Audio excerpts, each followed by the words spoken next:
मैं शनिवार की शाम ऑफिस से ही एक रात मायके में रुकने आ गई। सीमा दीदी भी 2 दिनों के लिए आई हुई थी। सोचा सबसे जी भर कर बातें करूंगी, पर मेरे पहुंचने के 1 घंटे बाद ही रवि का फ़ोन आ गया। मैं बाथरूम में थी, इसलिए मम्मी ने उनसे बात करी। रवि ने फ़ोन करके बताया है कि तेरी सास को बुखार आ गया है। कुछ देर बाद मुझे यह जानकारी देते हुए माँ साफ तौर पर नाराज़ नज़र आ रही थी। मैं फ़ौरन तमतमाती हुई बोली, अभी मुझे यहाँ पहुँचे 1 घंटा भी नहीं हुआ है कि बुलावा आ गया। सासू माँ को मेरी 1 दिन की आज़ादी बर्दाश्त नहीं हुई और बुखार चढ़ा बैठी। क्या पता बुखार आया भी है या नहीं। सीमा दीदी ने बुरा सा मुँह बनाते हुए अपने मन की बात कही। मैंने जब आज सुबह सासू माँ से यहाँ एक रात रुकने की इजाज़त मांगी थी, तभी उनका मुंह फूल गया था। दीदी तुम्हारी मौज है जो सास ससुर के झंझटों से दूर अलग रह रही हो। मेरा मूड पल पल खराब होता जा रहा था। अगर तुझे इन झंझटों से बचना है तो तू अपनी सास को अपनी जेठानी के पास भेजने की जिद पर अड़ जा।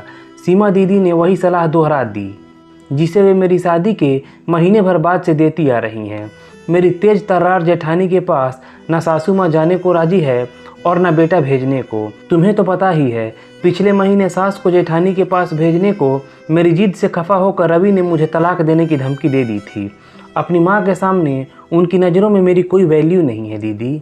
तू रवि की तलाक देने की धमकियों से मत डर, क्योंकि हम सबको साफ दिखाई देता है कि रवि तुझ पर जान छिड़कता है। सीमा ठीक कह रही है, तुझे रवि को किसी भी तरह से मनाना होगा। तेरी सास को दोनों बहुओं के पास बराबर बराबर रहना चाहिए। माँ ने दीदी की बात का समर्थन किया।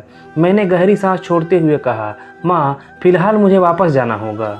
पागलों जैसी बात न कर, माँ भड़क उठी। तू जब इतने दिनों बाद सिर्फ 1 दिन को बाहर निकली है तो यहाँ पूरा आराम करके जा। माँ मेरी ज़िंदगी में आराम करना कहाँ लिखा है, मुझे वापस जाना ही पड़ेगा। कह अपना बैग उठाकर मैं ड्राइंग रूम की तरफ चल पड़ी। शिखा तू इतना क्यों डर रही है? देख रवि ने तेरे फौरन वापस आने की बात एक बार भी माँ से नहीं कही है। दीदी ने मुझे रोकने को समझाने की कोशिश शुरू की। दीदी अगर मैं नहीं गई तो इनका मूड बहुत ख़राब हो जाएगा। तुम तो जानती ही हो कि ये कितने गुस्से वाले इंसान हैं। उन सब का समझाना बेकार गया और करीब घंटे भर बाद मुझे दीदी व जीजा जी कार से वापस छोड़ गए। अपनी नाराज़गी दर्शाने के लिए दोनों अंदर नहीं आए। मुझे अचानक घर आया देख रवि चौंकते हुए बोले, अरे तुम वापस क्यों आ गई? मैंने तुम्हें बुलाने के लिए थोड़े ही फ़ोन किया था। मेरे लौट आने से उनकी आंखों में पैदा हुई खुशी की चमक को नज़रअंदाज करते हुए मैंने शिकायत की, मुझे 1 दिन भी आपने चैन से अपने मम्मी पापा के घर नहीं रहने दिया। क्या एक रात के लिए आप अपनी बीमार माँ की देखभाल नहीं कर सकते थे? सच कह रहा हूँ कि मैंने तुम्हारी मम्मी से तुम्हें वापस भेजने को नहीं कहा था। वापस बुलाना नहीं था तो फ़ोन क्यों किया? फ़ोन तुम्हें सूचना देने के लिए किया था स्वीट हार्ट। क्या सूचना कल सुबह नहीं दी जा सकती थी? मेरे सवाल का उनसे कोई जवाब देते नहीं बना। उनके आगे बोलने का इंतज़ार किए बिना मैं सासू माँ के कमरे की तरफ चल दी। सासू माँ के कमरे में घुसते ही मैंने तीखी आवाज़ में उनसे एक ही सांस में कई सवाल पूछ डाले। मम्मी जी, मौसमी बुखार से इतना डरने की क्या ज़रूरत है?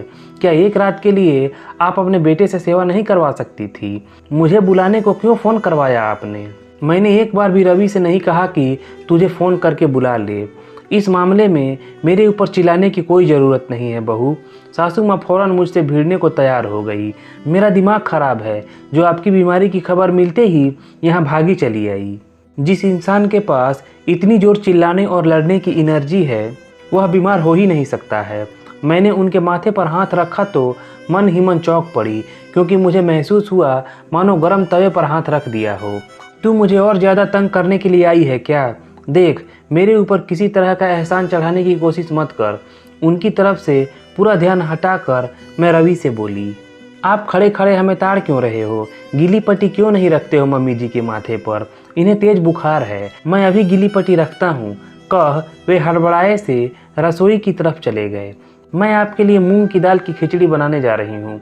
मैं कुछ नहीं खाऊंगी, मेरे लिए तुझे कष्ट करने की ज़रूरत नहीं है।